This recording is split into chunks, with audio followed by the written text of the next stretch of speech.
The 2021 May Virtual Southern Conference.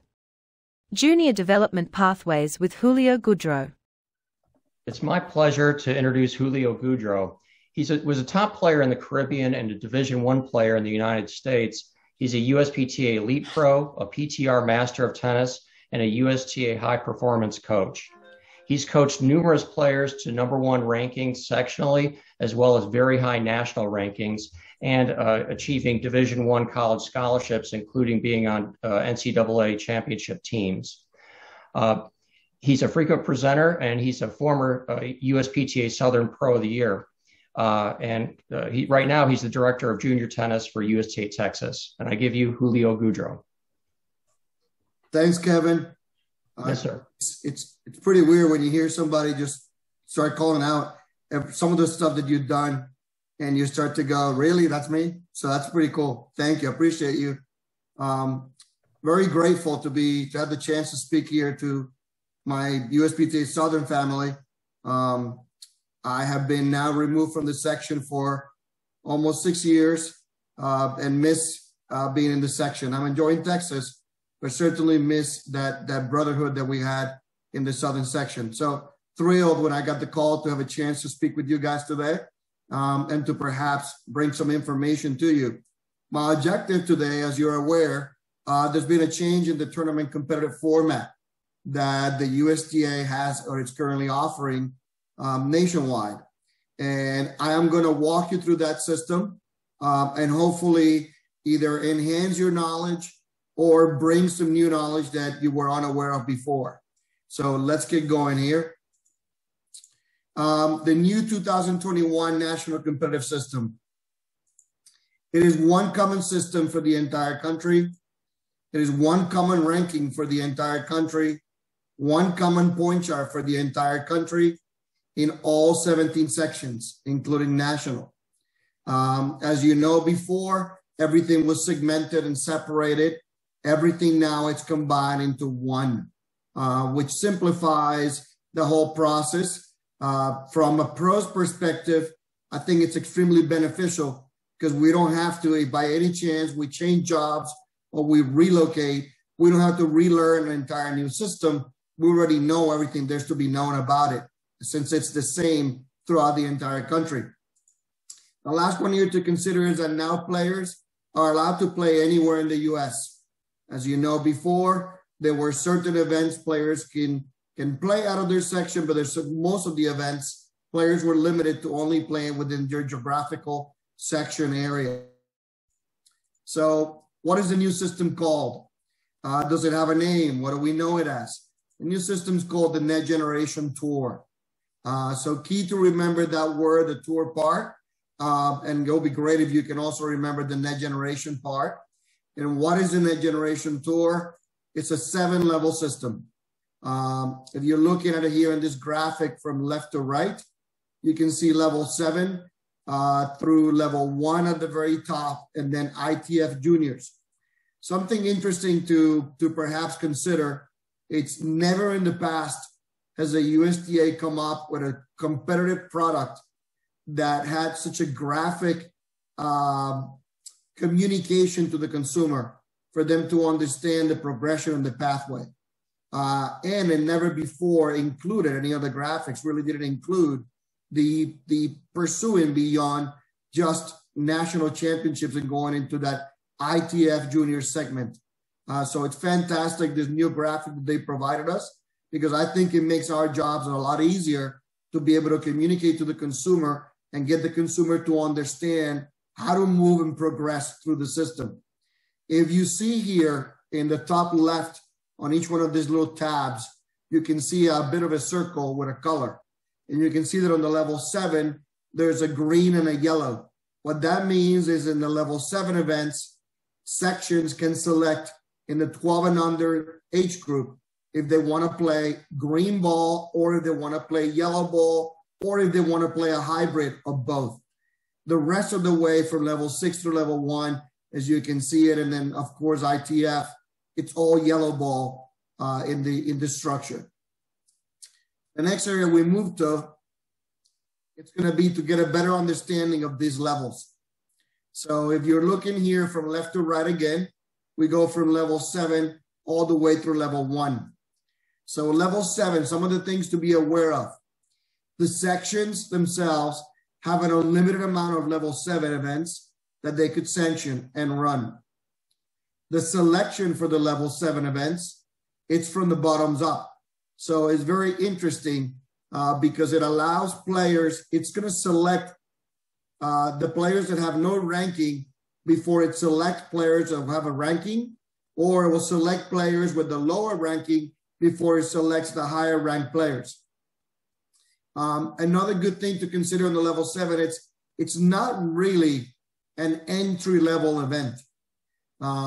This is for the player that has already played and been exposed to perhaps junior team tennis or some local competition at their club. So this level 7 player, it's almost perhaps like a transition into an intermediate level player that wants now to expand their involvement with the sport and wants to perhaps seek this tournament play that they've heard about from others. The next thing is a level 7. It's a one-day event, and they're all open. So these are events that are available for anybody in the country to apply and participate and be considered for the event. They're not segmented to only be players from your section. The one-day event situation here, I'm going to elaborate and explain it. It could be that you have a club and you're running a program and you only have, say, 8 courts. And in the past, you struggled to fit events into your facility because you only had 8 courts, and perhaps events had limitations on how many players you had to fit into the tournament. This level 7 now would allow your facility with 8 courts to perhaps operate as 2 facilities. And the reason I say that is, although it's a one-day event, you could run the 12 and 14s on Saturday and then run the 16s and 18s on Sunday. So you had that flexibility of when is it between the entire weekend that you run the age group. What you cannot do is have the 12s and 14s, if you had them play on Saturday, have them also come on Sunday. That's what they don't want you to do. They've created this. It could be a 4-hour event, or it could be an 8-hour event max. The objective behind it was to come up with a product that allowed the parent to introduce their kid to the sport, to sample our sport. I had an experience with my daughters. I have 2 daughters playing soccer. And the experience with soccer was that I knew the days that they were going to play. They only made me come for about 4 hours. And that's because I had 2 of them. Otherwise, it would have just been 2 hours. And I was able to test to see if I liked it or not, and if I wanted to get involved beyond that. I didn't have to come out and from the get-go commit my entire weekend to the sport of tennis or the sport of soccer. Like in the past, we know that tennis has lacked this level of product that allows the players to simply sample our sport. It's convenient to the parents because they know when it's starting, they know when it's ending, and they just have to commit the 2 or 3 hours or maybe 4 for the day, and they can plan the rest of their weekend with the family. The next is a level 6. The level 6, again, the sections have an unlimited amount of tournaments that they can sanction and run. The selection on the 6 is from the top down based on the national standing list. So it's top down on the rankings. The duration of the events, it's up to 2 days. As you know, sometimes events may be low on registrations, so they can be executed on 1. But if this event is full, it can function over a time span of 2 days. And they're all open as well. So registration is available for anybody in the country can apply. And if they meet when they do the selection, if they're within the amount of players that get selected, then they can participate in the event. Next, we got the level 5. Level 5's national has a tournament quota that each section has for the year.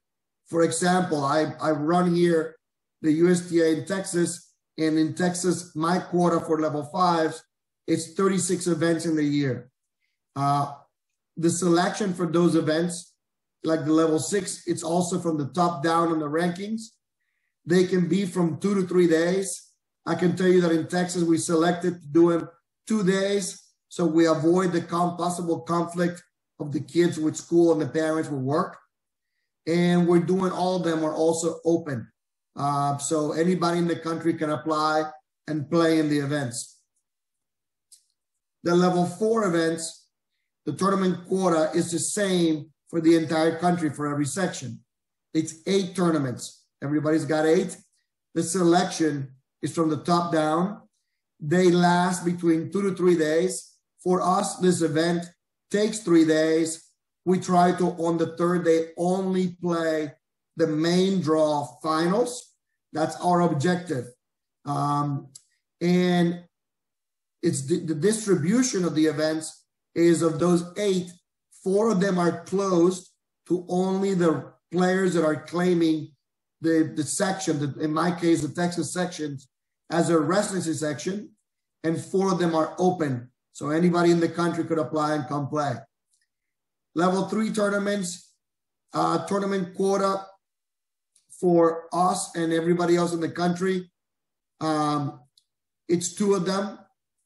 The selection is from top down. They last, for us, they last 4 days. And we have 2 of them in the year. So again, each section has 2 of these level 3 tournaments during the year that they control where they go, who runs it, and when in the year they're being run. Then you have level 2. And then you have level 1 events. Those have not changed at all. Those are completely controlled by national dictates everything on those events. All I can share with you is that the selection for those events are also from the top down. So to summarize this, level 7, selection bottoms up. Level 6 on, selection from top down based on ranking. Next, we move to the rankings. If you go on Google and you do a search for USTA ranking system, pretty much within the first or second options, it's the link that takes you to where you find the rankings. In this case, what I'm showing you right here now, it's the screenshot that you get in the ranking page after I selected the rankings for the boys 18's national standing list. You can see here at the very top, that's where I find the age group that I've selected in my rankings. Next, I can see here when the list that I'm looking at, when it was published. Then I can see on the far left, the ranking of the player. Then as I move right, it shows me the name of the player. It then shows me the section the player's from. It then shows me if there's a section with districts like Southern, it will show me Alabama, Tennessee, Mississippi. It'll show me the district the player belongs to. It'll then show me the city they live in, the state they live in, and then it shows me the total amount of points that they've accumulated in their ranking. After that, I can see the amount of points they've accumulated in singles and the amount of points they've accumulated in doubles. Right now, this list, it's pretty static. When the system is fully developed, which it hasn't been, we're just touching the beginning of what this system is going to be able to do once it's done. You'll be able to click, like we used to do in the past, you'll be able to click on the player's name and it would open up the player's entire record and you'll be able to see their win and loss record. It'll be a much more interactive system than it was before. Next, what I've done here is you're looking at the same list of the national standing list. If you notice before, let me go back real quick. You can see that the number 1 player is from Northern Cal. The number 2 player is from Texas. Number 3 is Pacific Northwest. Number 4 is from Southern. Number 5 is from Eastern. So one of the complexities of how you're looking at it now is, well, how do I find out how my player ranks just amongst the Southern level players? So in this next screen now, what I'm showing you here is in this search field up here, I typed in Southern. And what it did, if you look now at the section the player belongs to, you can see that it's showing me the players from Southern. I made a mistake, and when I typed Southern, I didn't give it one more space bar click. You can see my cursor ended right there. As a result of that, you're then seeing that a number 7 player on the list there, Alex Michelson, is from Southern California. So if you encountered that problem, you know that it is because when you finish typing your word, you need to give it one more space bar. So it would actually only select for you the players from Southern. Right now it's thinking that I'm going to write more in there. You're looking now that by putting in the search box there, the section, it's separated for me how the players from Southern stand. Right now in the left, it's still showing it as they're currently ranked right now nationwide. Once the system again moves along in the future, those numbers will be relocated or repositioned or renamed to show as 1, 2, 3, 4, 5. And that's how you'll be able to find what we can refer to as your sectional standings or sectional rankings. It filters out from the master list. You could actually even filter out in the future by districts.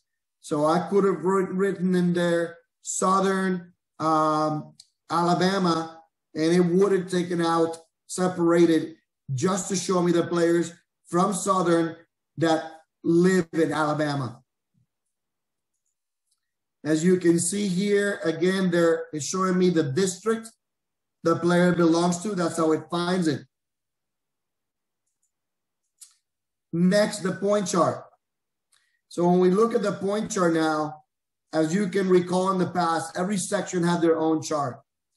I can tell you that in Texas, we had over, I think it was over 70 different combinations between tournament charts and bonus point charts that will be applicable to a tournament and a parent.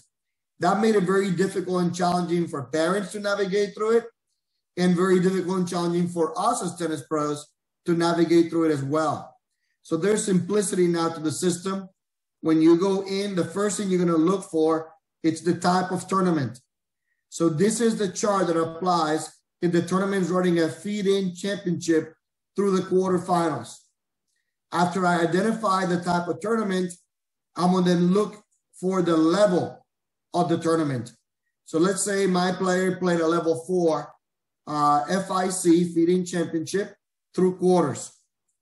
After I find the level 4, then I match it to where did my player finish in the event.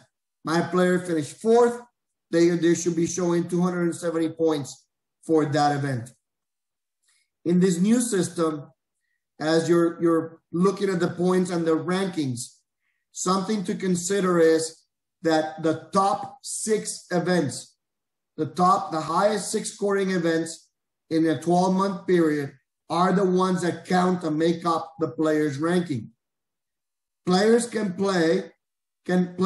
have all 6 events count from within their section, or if they're playing 12 and under, they could have a max of two tournaments counting from out of section, and 4 have to be from their section that they claim as their residency section.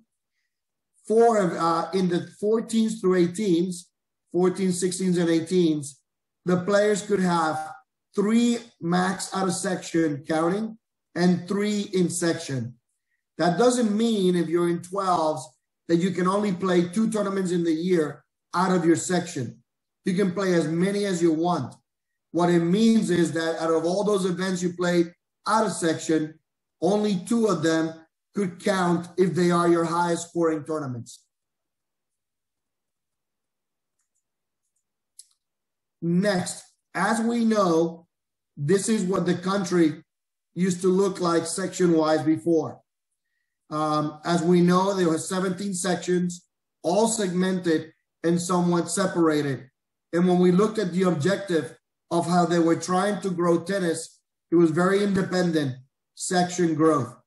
And it penalized a lot of players that didn't necessarily live in metropolitan areas. So you have players that lived, say, in a boundary where, in my case, if you live in the Amarillo, which is the very northern part of Texas, you're actually closer to playing tournaments in Missouri Valley, which is right above us, than you are playing tournaments in the Texas section. In the past, players couldn't do that. Now in this new system, they can just travel over and play, and vice versa for the players from Missouri Valley that are really in the southern portion of it. It's closer for them to come over and play in Texas than it is for them to actually travel north and play in the metropolitan areas in their section. So in this new system, it's pretty cool because the objective is to eliminate all those boundaries and seek through grow tennis together, all combined as one. Encouraging more, it's more about participation, trying to also contribute to localized participation. Again, by allowing the Amarillo residents to play in Missouri Valley, I decrease their expense that they normally would have to incur to be a part of our system, USTA nationwide. So really good stuff that I think personally as a tennis pro that's coming and that they presented us with in order for us to be able to grow tennis locally and get more players involved in the system. Now I want to show you, as you can see here, this is the 2021 Net Generation pathway. What you're seeing right now, what I've explained to you, is this very top part right here, which is what it's referred to as the tour. As I shared with you earlier, that area, the tour, is the only area that plays for a ranking. I then move to this middle area here. You have level plays events. These are tournaments that follow round robin formats. Then at the bottom left, you have the team challenge, which is a low pressure team exposure event for the players to participate in that is limited to only red, orange, or green. Then the player is supposed to evolve into the team tournament. The team tournament now, the player starts to get a little bit more perspective about competing and winning and losing.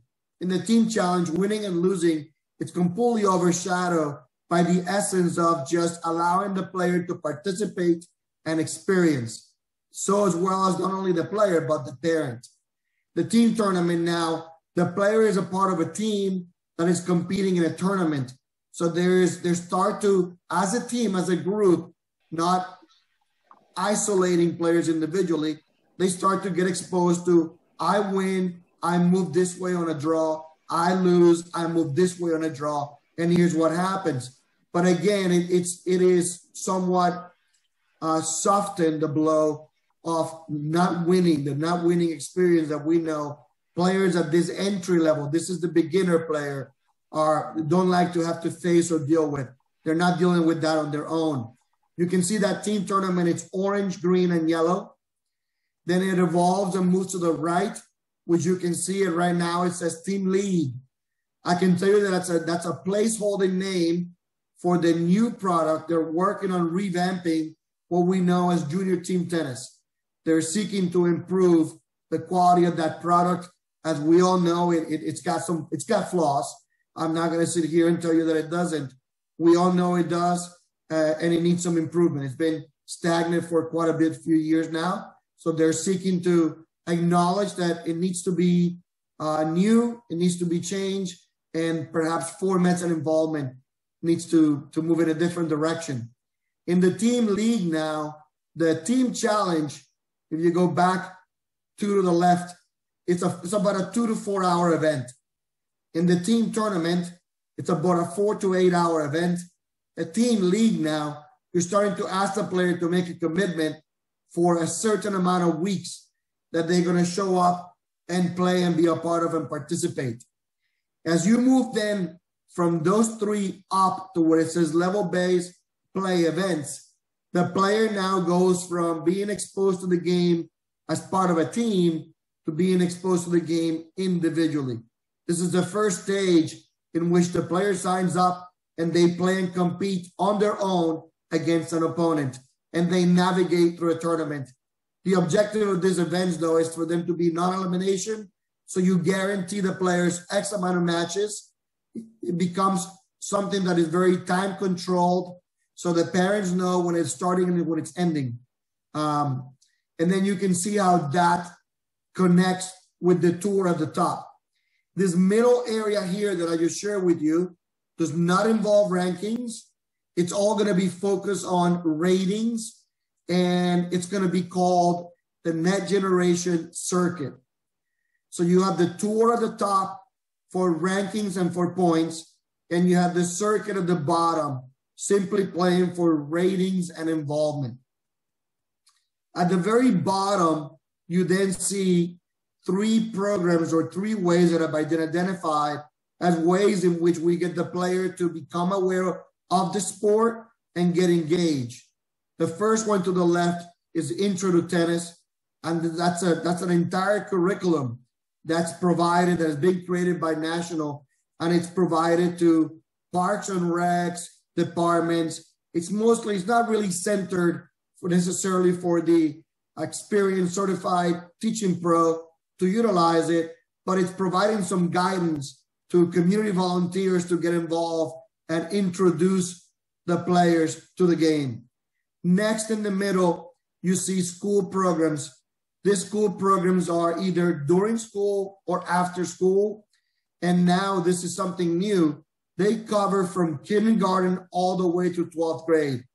And what it means cover is there's full curriculums and equipment that has been provided to school districts and PE teachers for them to handle and manage these programs. Then you can see to the far right, the coaching. This is when you as a pro gets involved. And if you know it, we created that Net Generation pathway where the local schools, in order to receive how available to them the curriculums and the equipment, the free equipment, they needed to reach out to local pros like yourselves and your clubs and create a partnership with you, because the objective was to introduce the kids to the sport, and those that wanted to pursue it or get further involved in it, they had a place that they can be directed to locally when they now come to your programs and they participate in your events. And from your events, and they can navigate into that Net Generation Circuit area. If you see also, there's arrows that go back and forth between the 3 areas, because we no longer want to limit players that if they're involved with tournaments, that's all they can do. If they're involved with JTT, that's all they can do. No, a player should be able to play tournaments and play JTT as well, or play tournaments and then go back and play the round robin formats, because it's at their facilities, at their club. So we're encouraging players now to have the freedom to navigate anywhere within the spectrum. In the past, nothing like this has been available to us as tennis pros or to parents to see, and in a very concrete way, and simplified in one graphic, understand how my kid gets involved and navigates this tennis journey. This year, as you've seen, the tours, what's being implemented, you're going to start seeing perhaps towards the end of this year, some of the circuit products gain more popularity and get a push from us, especially around probably the US Open time. But you're mostly going to see this come into play in 2022. To me, as a former pro, very exciting to see this. I hope you share that with me as well, because I think it makes our life a little bit easier, makes parents' life easier, and it enhances our ability to succeed in what we're trying to do in the industry. I've completed my presentation. I'm willing to, if it's okay with Pat and with Kevin, I can open it now if there's time left for a few questions. Yes, Julio, thank you. This is some intense information for sure. We had somebody that said, would you be able to get charts emailed out? So the information is very useful, and the way you explained it was simple and appreciated. So that would be something that either we can, I can take it and post it up on our USPTA Southern website. I'm not sure how you can explain that. But yeah, you're shaking your head yes, so the answer there is yes. I got a few more here. Do players receive points for level 6 and 7 tournaments? Yes, they receive in the level 7 and the level 6. The points are awarded. Both of those are ideally non-elimination tournaments. So the players are guaranteed a minimum of 3 matches, if not 4. And the players receive, if you're doing the round robin, they receive 30 points for every win. If you're doing something that has a compass draw, they will receive 30 points for every win if they move east. If they move in any other direction in the draw, they get, I think it's 8 points for every win. Okay, awesome. I've had like 3 or 4 more people pop questions in and say they would really like to have a copy of your PowerPoint information. So we'll figure that out, and I can send out an e-blast to the whole group and attach it, or we can post it on our site. Dan Beadle says, who has better barbecue, Tennessee or Texas? Gee, Dan, that's a good one. I have to say Texas because of the availability of it. Okay. I'll have to go to Tennessee here. It's everywhere. Dave Newhart gave you a great stuff, Julio. Good job. Bill Phillips says, can you explain the pathway from orange to green to yellow? Yeah, I stayed out of dealing with the 10 and under area. It's called Plate Tracker now. It's challenging. It'll be an entire presentation, just like this one, to go through the Plate Tracker. But if you research, and I know Bill knows this stuff, so I know it's not for Bill. He thinks it'll be beneficial, and I agree with him. I slept on it, and I figured that either I gave a lot of in-depth in 12 through 18s, or I did a lot on Plate Tracker. Research Plate Tracker, USDA Plate Tracker. It'll come up. It's got a really good self-explanation of what the system is like. There's less. I'll give you some highlights. There's less limitations now for the players to advance from one color to the next. For example, an orange ball player could go through an assessment with a qualified tennis professional. I believe all USPTA tennis professionals that sign up to the Lead Generation app and are active have access to the evaluation itself, and they could do it. Some individuals in the country are charging for this evaluation, so it's also a way to generate revenue. Some are doing it at no cost. But you get to evaluate the skills of the players based on these guides that USTA has on their site, and the player through that evaluation can be passed on from orange to green. There's no pathway to skip green and to go quicker from green to yellow. That one is still somewhat restrictive, but it's there's a lot more freedom, and we've increased our offerings of 10 and under events in the Texas section, probably, I'm going to say 35 to 40%, because we can have more tournaments now. There's no longer limited to, in the past, our kids could only score points or stars or trophies on one tournament a month. Now they can play an unlimited amount of events per month. Good. Here's another one, Julio.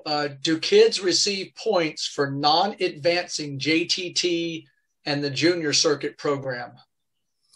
They're going to get points towards their play tracker, towards the 10 and under area. They will not receive points that apply to the 12 through 18 yellow ball area. Okay.